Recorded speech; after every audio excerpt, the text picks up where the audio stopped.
전세계15 유튜브 시청자 여러분 반갑습니다.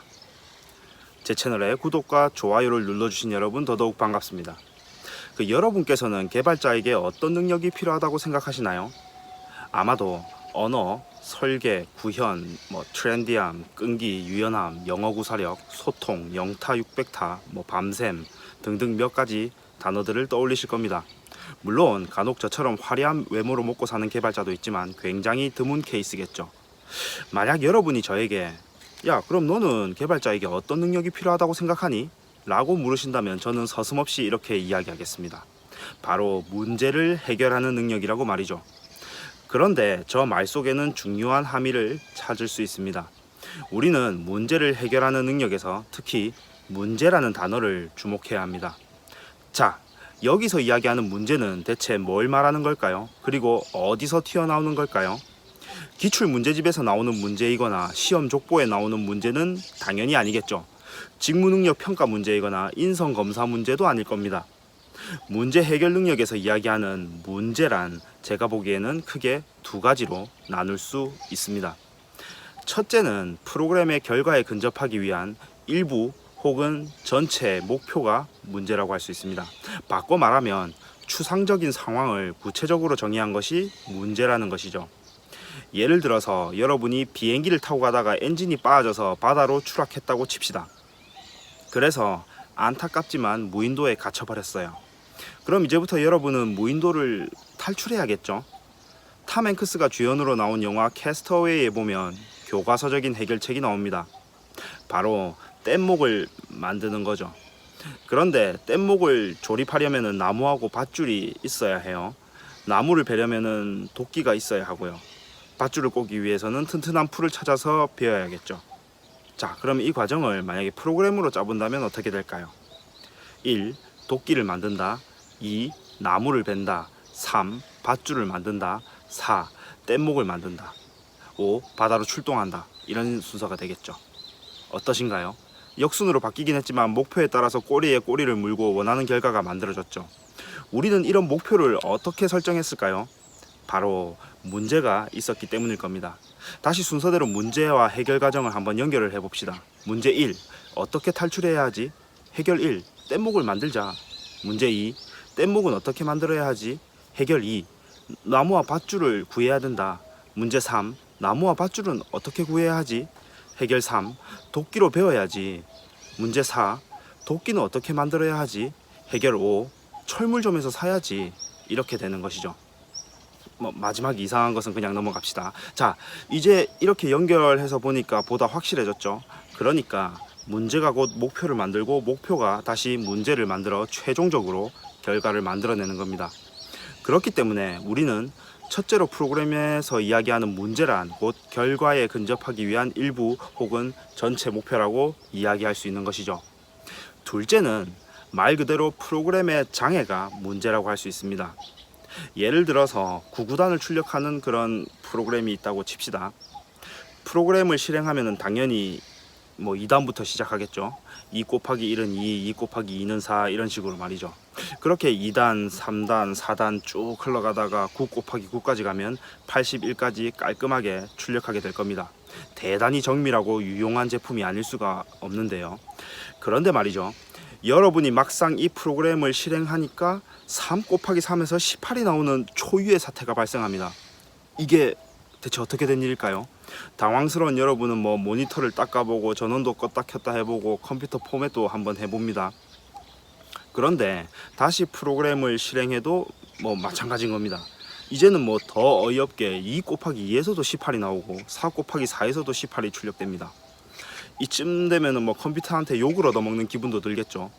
그런 프로그램을 개발한 개발자는 무인도에 처박아 버려야 되겠죠. 그러나 안타깝게도 그 프로그램을 개발한 것이 여러분이라고 칩시다. 그러면 이제부터 여러분은 명백하게 문제가 있는 그 구구단 프로그램을 정상화 시켜야 합니다. 어디에서 장애가 발생했는지 살펴보고 문제라고 생각하는 코드를 최대한 바로잡아야 합니다. 그래서 우리는 이러한 상황을 만들어내는 프로그램의 전체적이고 부분적 장애를 또한 문제라고 부를 수 있을 겁니다. 자, 그래서 제가 말씀드린 두 가지 문제에 대한 이야기를 좀 더 정리해서 말씀드리면 이렇습니다. 첫째는 설계에서의 문제이고 둘째는 구현에서의 문제인 것이죠.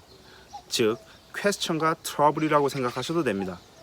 즉 프로그래머는 설계에 따른 알고리즘을 만들어내는 능력과 구현에 따른 장애를 바로잡는 능력이 필요한 겁니다. 일본의 데이쿄 대학 명예교수이자 문제 구조화 이론을 창안한 사토 이니치 교수의 1977년 저서 문제의 구조학에 따르면 이런 두 가지 문제의 유형을 각각 설정형 문제와 발생형 문제라고 유사하게 정의한 바 있습니다. 참고로 혹시 들어보신 분이 있으실지 모르겠는데요. NCS라고 공기업이나 공공기관에서 요구하는 국가직무능력 표준이 있습니다. 거기에도 저런 문제의 유형을 한 두 가지, 세 가지 정도 제시하고 평가하고 있기도 합니다. 자, 제가 서두에서 문제를 해결하는 것이 중요하다고 말씀을 드렸었는데요. 그러면 이렇게 말씀하시는 분들이 계실 수가 있을 겁니다. 야, 그래, 오케이. 네가 말하는 문제가 뭔지 알겠어.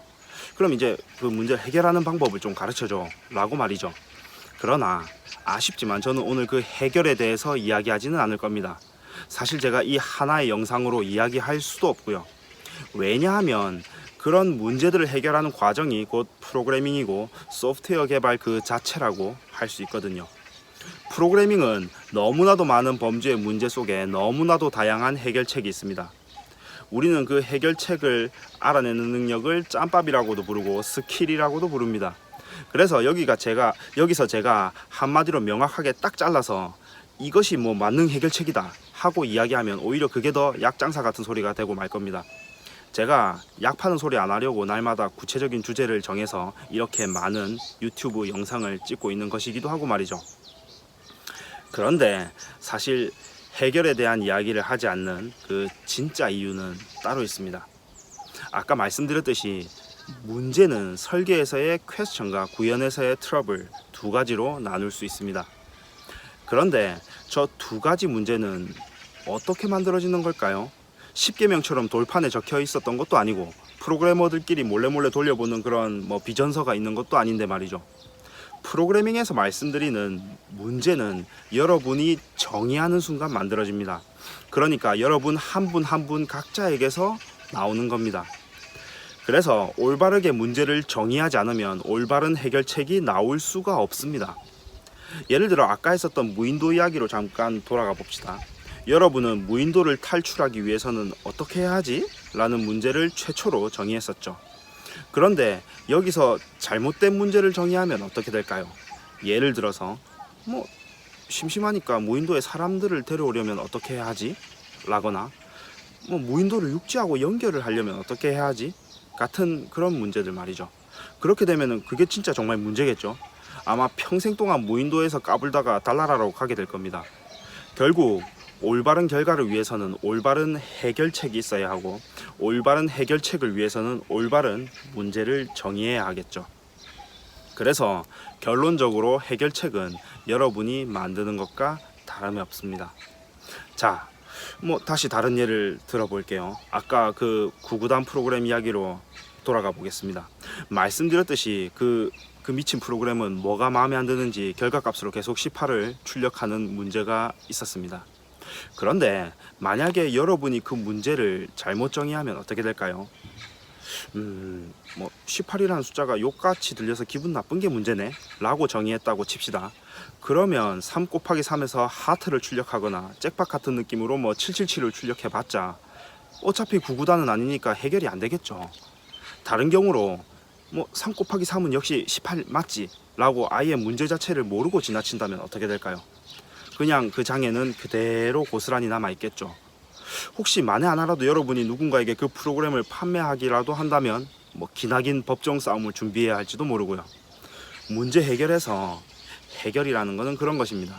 문제가 잘 정의되지 않으면 해결책은 아무짝에도 쓸모가 없습니다.